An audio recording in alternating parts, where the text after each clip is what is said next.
وَلْتَكُنْ مِنْكُمْ أُمَّةٌ يَدْعُونَ إِلَى الْخَيْرِ وَيَأْمُرُونَ بِالْمَعْرُوفِ وَيَنْهَوْنَ عَنِ الْمُنْكَرِ وَأُولَئِكَ هُمُ الْمُفْلِحُونَ. Pernah di zaman Nabi SAW ada seorang diangkat jadi kepala suku dari Ansar. Walaupun memang orang ini punya kelebihan fisik, orangnya tampan, orangnya putih, fisiknya kuat kelihatan gitu kan. Waktu dia dinobatkan jadi kepala suku, beberapa anggota sukunya datang ke masjid Nabi SAW. Dan Nabi SAW tanya, siapa kepala suku kalian sekarang? Disebutlah namanya Fulan bin Fulan. Kata Nabi SAW, bagaimana orangnya? Bagaimana orangnya? Kata mereka, tampan, berwibawa, pintar, cerdas, tapi pelit ya Rasulullah. Maka apa kata Nabi SAW? Kira-kira penyakit jiwa apa yang lebih buruk daripada pelit? Kapan seseorang sudah perhitungan, apalagi kalau sudah di jalan Allah Subhanahu Wa Taala, maka ini penyakit. Ini penyakit. Imam Adzabi rahimahullah masukkan dalam buku Al-Kabair, dosa-dosa besar beliau, salah satunya adalah pelit. Syekh Muhammad Munajjid juga masukkan itu. Syekh Muhammad bin Abdul Wahhab juga, ya, At-Tamimi juga sama. Dalam buku-buku dosa-dosa besar mereka masukkan pelit itu bagian daripada dosa besar, bukan cuma sekedar dosa. Ada orang subhanallah buat dirinya pun pelit. Tentu kita harus berada di antara jangan pelit, jangan juga boros, ya. Tetapi intinya kita disuruh menikmati, tapi tidak mubazir. Kalau ada orang yang justru pelit, sampai tidak mau sama sekali mengeluarkan uang gitu kan. Semuanya serba ditabung, semuanya serba disimpan. Ini penyakit jiwa. Di sini kita berlindung dari sifat pelit itu.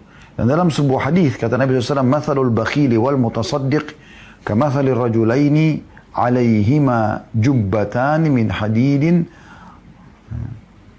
qad utturrat aydihima ila tarakihima." فجعل المتصدق كلما هم بصدقة اتسعت وانبسطت عنه حتى تغشى أنامله وتعفو أثره وجعل البخيل كلما هم بصدقة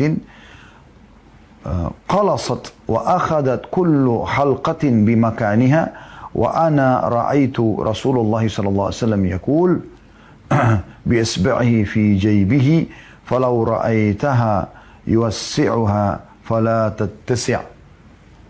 Artinya, perumpamaan orang bakhil, orang yang pelit sekali bersedekah, tidak mau mengeluarkan di jalan Allah, dengan mutasaddiq, orang yang dermawan, suka bersedekah.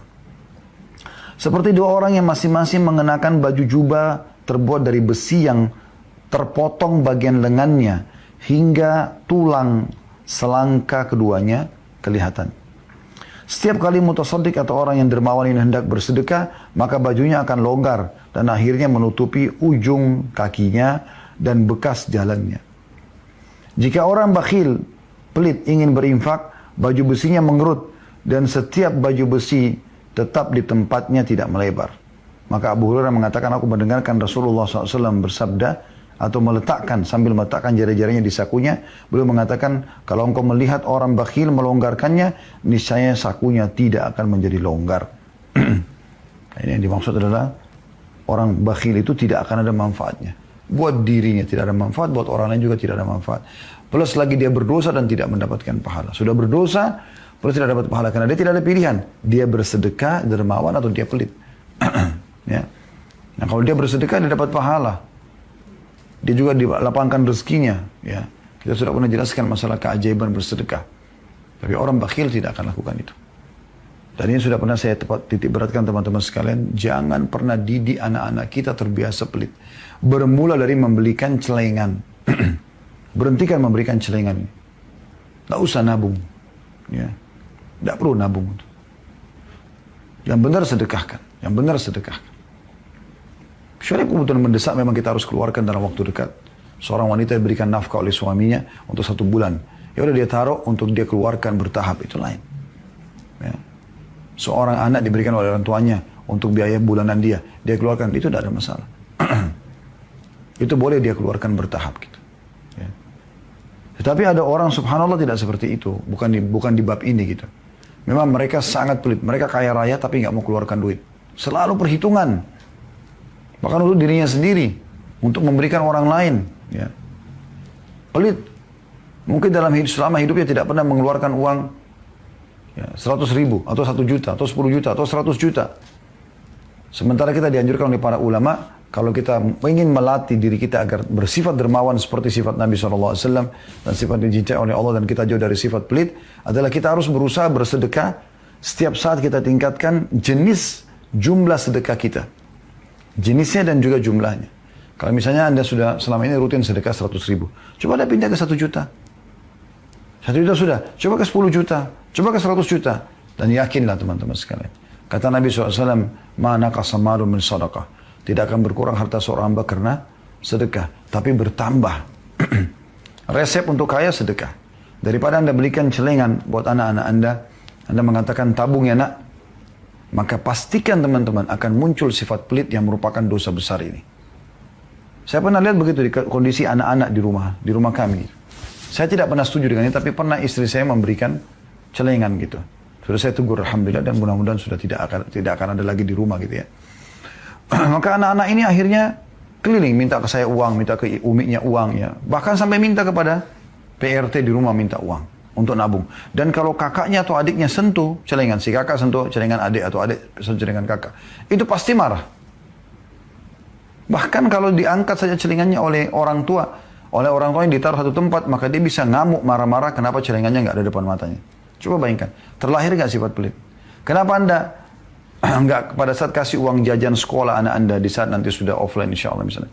Terus sekarang sudah mulai offline, Anda kasih. Anda mengatakan, nak ini buat jajannya, nanti cari teman kamu, traktir mereka. Terutama yang tidak mampu. Tidak usah bilang nanti sisanya tabung ya, enggak. Biarkan mereka terbiasa dermawan. Orang-orang yang bergerak di yayasan-yayasan sosial, itu karena dari kecil dibiasakan oleh orang tua mereka. Saya tahu ada satu orang, subhanallah, semoga Allah catat sebagai pahala buat mereka, tidak usah disebutkan namanya gitu. Dia setiap Sabtu dan Ahad itu keluar sama istri sama anaknya. Dia sudah niatkan setiap pekan dia sedekah, dan dia taruh di mobilnya bungkusan-bungkusan sembako dan yang lain-lainnya, pakaian segala macam gitu. Yang dia mampu, dia ajak anak-anaknya. Anaknya ada 2 atau 3 ikut sama dia. Kemudian mereka jalan.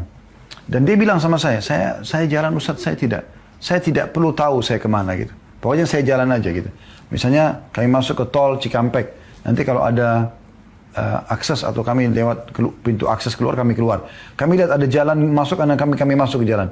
Di situ yang kami juga sendiri tidak tahu gitu. Pokoknya kami masuk. Begitu kami temukan orang susah, kami langsung ngobrol sama dia. Permasalahannya apa, kemudian kami kasih bantuan. Dan kami biarkan anak-anak kami yang memberikan kepada orang-orang susah ini. Akhirnya itu menjadi sebuah program rutin keluarga. Coba Anda bayangkan. Pernah nggak Anda berpikir seperti ini? Berbagi. Bahkan sifat pelit ini sudah ditanamkan oleh syaitan dari mereka masih kecil. Saya pernah lihat depan mata saya anak-anak dan saya tegur itu di rumah kami gitu. Jadi kalau sudah dikasih makanan masing-masing di piring gitu, kayaknya sudah sulit sekali untuk dia bisa berbagi kepada saudaranya di sebelah. Maka ini kita sebagai orang tua harus peka. Bagaimana kita didik mereka agar tidak terbiasa dengan hal seperti ini. Ya. Jadi kadang-kadang saya suruh si kakak bagi kepada adik. Atau kita buatin program, hari ini siapa yang bersedekah? Nah, kalau dia sudah berbagi, nanti kita yang memberikan sebagai orang tua penggantinya gitu. Itu bagus, dan biasakan mereka lihat di pinggir jalan, Anda lihat orang miskin, Anda bersedekah gitu. Anak-anak kadang-kadang ingatkan saya kalau di mobil, abadi itu orang susah di sebelah. Saya pernah bahkan ditegur karena kami lewatin satu orang susah gitu. Biasanya saya mampir buka jendela, kasihlah yang Allah mudahkan. Loh kok abadi lewatin? Abadi itu maksudnya ayah sayang ya. Anak-anak saya biasakan panggil saya abadi gitu. Kok abadi lewatin tuh orang susah? Anak saya umur 3-4 tahun ngomong gitu.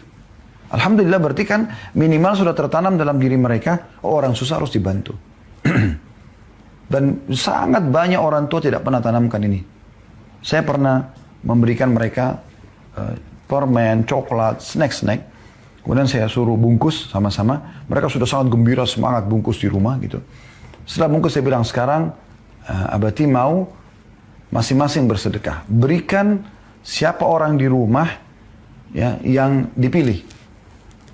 Setelah ada banyak orang di rumah, dari keluarga kami, dari PRT juga ada, dari driver juga ada. Jadi coba, mau kasih kakak, pertama mengatakan saya mau kasih si fulan, baik.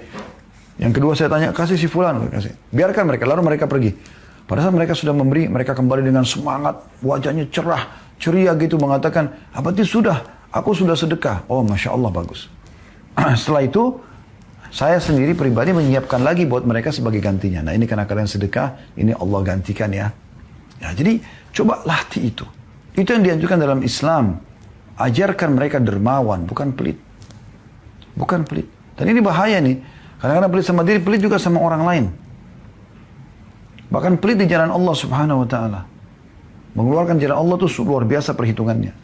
Nah, ini bahaya.